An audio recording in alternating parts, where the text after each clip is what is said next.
Assalamualaikum warahmatullahi wabarakatuh. Saya Sapaucia. Di sini saya akan menjelaskan tentang bisnis dari rumah.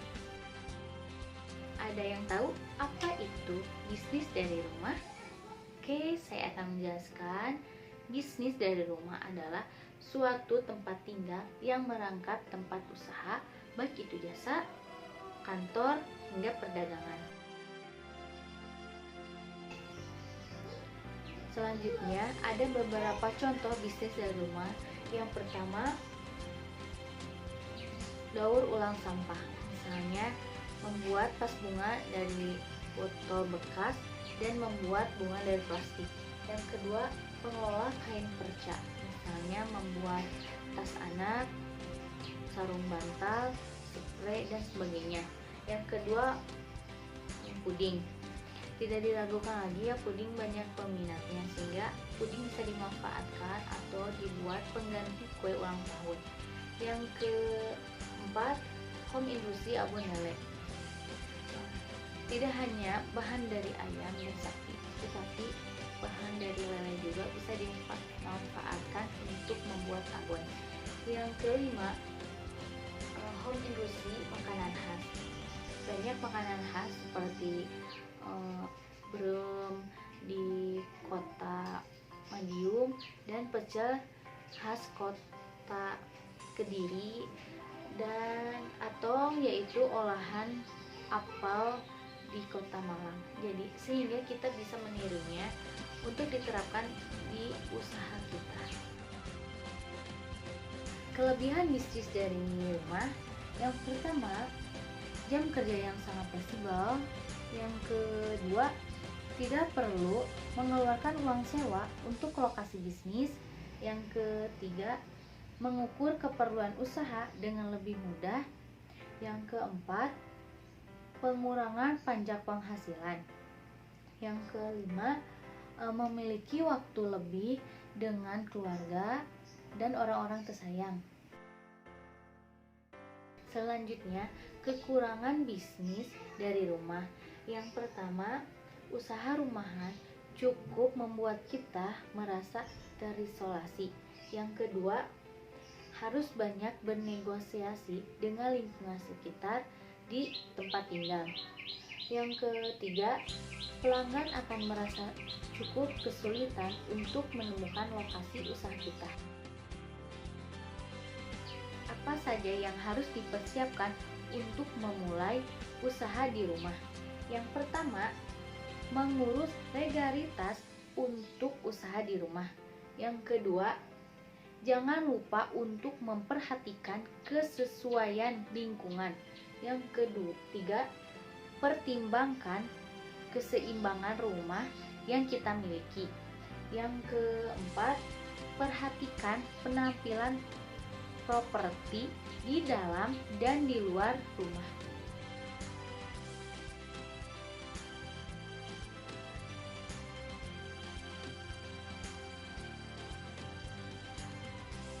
Assalamualaikum warahmatullahi wabarakatuh. Assalamualaikum teman-teman. Perkenalkan, nama saya Febri. Di sini saya akan menjelaskan tentang waralaba. Nah, tentang waralaba sendiri, di Indonesia telah banyak menjamur usaha-usaha yang melakukan sistem waralaba.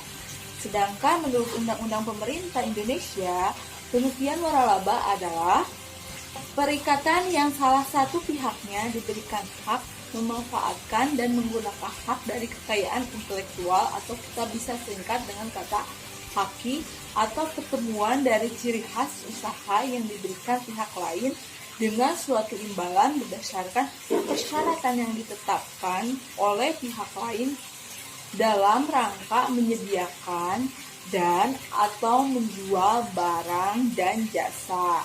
Dan secara sederhana, pengertian waralaba adalah kontrak kerja yang memberikan hak untuk menjual baik produk, jasa, ataupun layanan. Nah teman-teman, sebelum kita menginjak ke materi selanjutnya, kalian harus tahu, pihak yang memberikan hak disebut sebagai franchisor, sementara pihak yang diberikan hak disebut sebagai franchisee. Sementara menurut Asosiasi Franchisee Indonesia, pengertian waralaba adalah sebuah sistem distribusi barang atau jasa pada pelanggan akhir dengan franchisor memberikan hak kepada franchisee atau individu atau pengusaha untuk melakukan bisnis dengan merek, nama, sistem, prosedur, dan dalam jangka waktu yang sudah ditentukan. Waralaba sudah diatur dalam peraturan pemerintah ya teman-teman, yaitu nomor 42 tahun 2007 tentang waralaba. Teman-teman, di sini ada jenis-jenis waralaba. Jenis-jenis waralaba menurut produk yang ditawarkan itu ada 3. Yang pertama ada waralaba produk, yang kedua ada waralaba jasa, dan yang ketiga ada waralaba gabungan.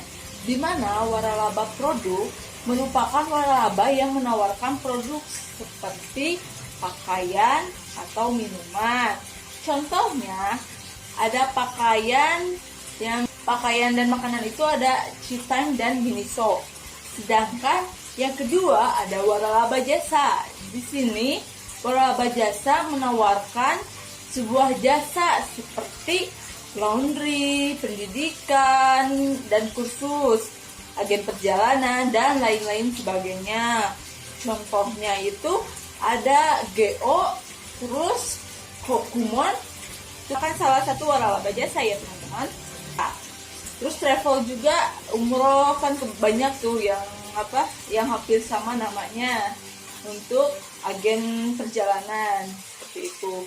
Terus yang terakhir, yang ketiga ada waralaba gabungan. Di sini waralaba gabungan ini menawarkan kepada kita tidak hanya satu produk, tetapi namun menawarkan jasa dan layanan. Contohnya Marsatila Art, Salon, Day Spa, contohnya seperti itu. Yang memberikan kita layanan pijat, untuk pijat, terus intinya merawat tubuh, dan juga waralaba yang menurut negara asal. Di sini ada 2, ada waralaba mancanegara dan ada waralaba dalam negara. Di sini waralaba mancanegara merupakan waralaba yang berasal dari luar Indonesia. Waralaba ini cenderung lebih disukai karena merek yang sudah sangat dikenal serta harga yang rata-rata lebih mahal gitu. Contohnya McDonald's, KFC, Miniso. Dan yang kedua, waralaba dalam negara merupakan waralaba yang berasal dari Indonesia sendiri. Dan hasilnya dari pengusaha tanah air, usaha waralaba yang berasal dari Indonesia bisa menjadi salah satu pilihan kalau kamu ingin membuka usaha yang pasti dikenal oleh masyarakat. Contohnya Markobar, Alfamart, Campina, dan Apotek K24 jam. Teman, di sini ada waralaba berdasarkan International Franchise Association. Di sini ada 4 jenis waralaba yang sudah dikategorikan oleh Association Franchise International. Keempat jenis ini digunakan secara umum di Amerika Serikat. Yang pertama ada produk franchisee, di mana pengertiannya jenis ini adalah produsen memiliki kontrol penuh terhadap retail yang menjual produk miliknya. Sama seperti waralaba lainnya, produsen memperbolehkan penerima hak menjual barang dari mereka dan menggunakan hak ciptaannya. Penerima hak atau franchisee diwajibkan membayar untuk memperoleh hak dan membeli produk waralaba tersebut. Contohnya waralaba yang digunakan sistem ini adalah Epson. Dan yang kedua ada manufacturing franchisee. Pengertian waralaba jenis ini memperbolehkan penerima hak memproduksi makanan atau minuman tertentu tanpa tahu apa saja bahan bakunya. Setelah menerima hak cipta, kamu bisa mendirikan pabrik sendiri. Pemilik pabrik bisa mencampur semua bahan-bahan yang diterima, kemudian dikemas dan didistribusikan. Contohnya, waralaba yang menggunakan sistem ini adalah Coca-Cola. Yang ketiga, ada Business Opportunity Ventures. Pengertian waralaba jenis ini, penerima hak wajib membeli kemudian menjual produk dari perusahaan tersebut. Perusahaan yang memiliki hak cipta juga wajib menyediakan pelanggan dan rekening bagi penerima hak cipta. Sebagai kompensasi, perusahaan yang diberikan hak cipta akan membayar biaya atau dengan mencetak prestasi. Contohnya, perusahaan yang menggunakan sistem ini adalah perusahaan mesin penjual otomatis. Seperti itu. Dan yang terakhir, yang keempat, ada juga bisnis format franchising, di mana waralaba jenis ini memiliki integritas bisnis yang lebih lengkap dibandingkan jenis lainnya.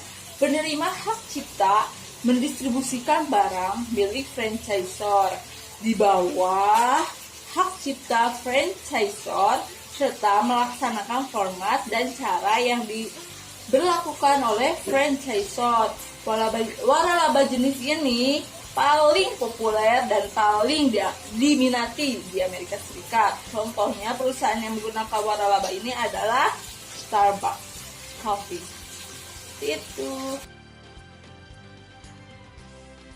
kasih tahu bahwa terjalinnya kerjasama antara pihak biasanya disahkan dengan sebuah kontrak atau kesepakatan dalam proses kerjasama tersebut. Biasanya pihak franchisor akan memberikan bimbingan dan arahan mengenai teknis usahanya, manajemen serta pemasaran produk.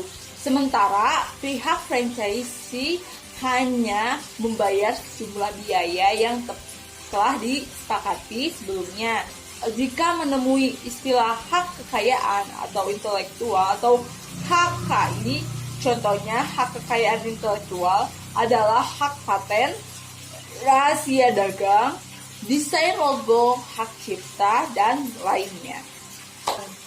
Untuk menentukan jenis waralaba apa yang sesuai, yang tadi saya sudah sebutkan, ada baiknya kamu mempertimbangkan hal-hal seperti lokasi, syarat, dan ketentuan sistem waralaba produk, peluang, dan keberhasilan dan biayanya.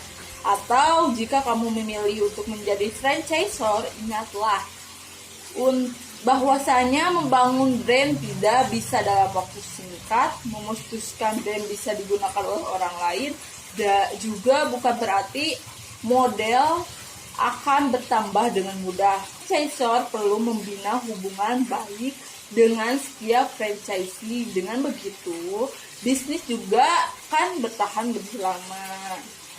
Adapun faktor keberhasilan sebuah waralaba adalah lamanya hubungan yang terjalin antara franchisor dan franchisee, bukan seberapa banyak produk yang terjual atau seberapa banyak outlet yang dibangun. Jadi seperti itu. Sudah paham? Jika belum paham, tanya ya di sini. Makasih.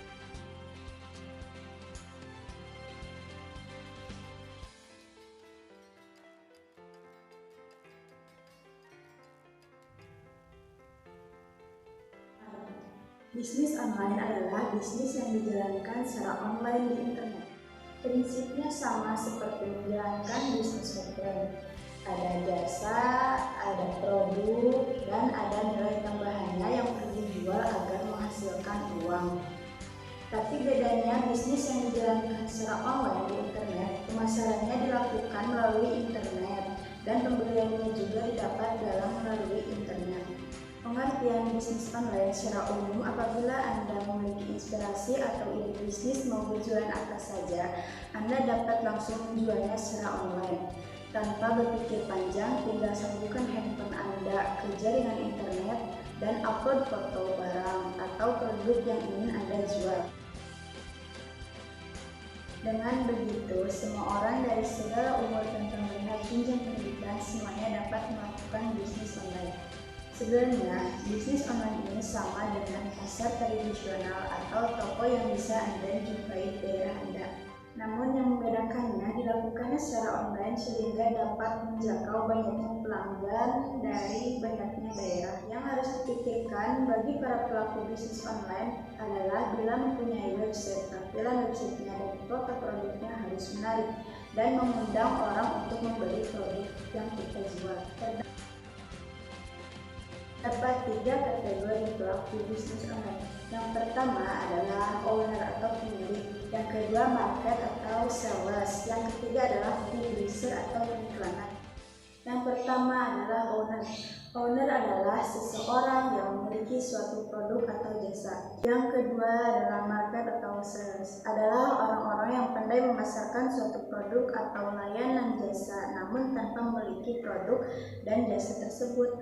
Dan yang ketiga adalah publisher atau pengiklanan, yaitu orang yang memiliki sarana penempatan iklan seperti website dan blog sebagai tempat untuk promosi suatu produk atau jasa. Terdapat beberapa jenis bisnis online menurut tampilan yang ada di internet. Yang pertama adalah website atau forum jual beli.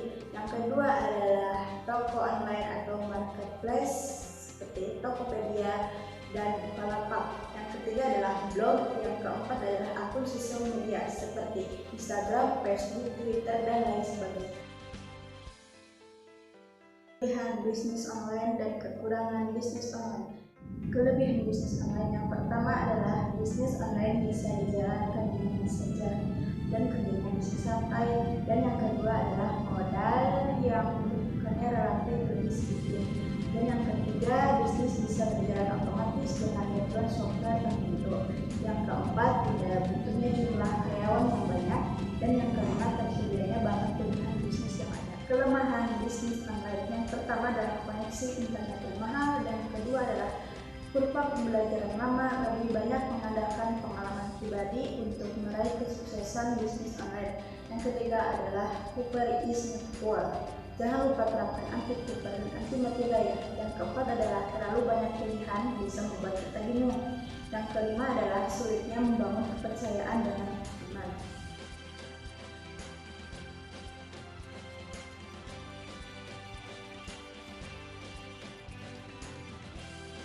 Saya akan menerangkan tentang e-commerce atau perdagangan elektronik.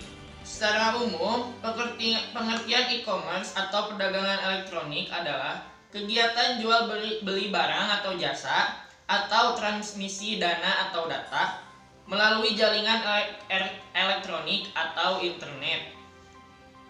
Tujuan menggunakan e-commerce adalah dapat meningkatkan market exposure, yaitu untuk membuat semua orang di seluruh dunia dapat memesan dan membeli produk yang dijual dengan hanya melalui komputer atau gadget dan tidak terbatas jarak dan waktu.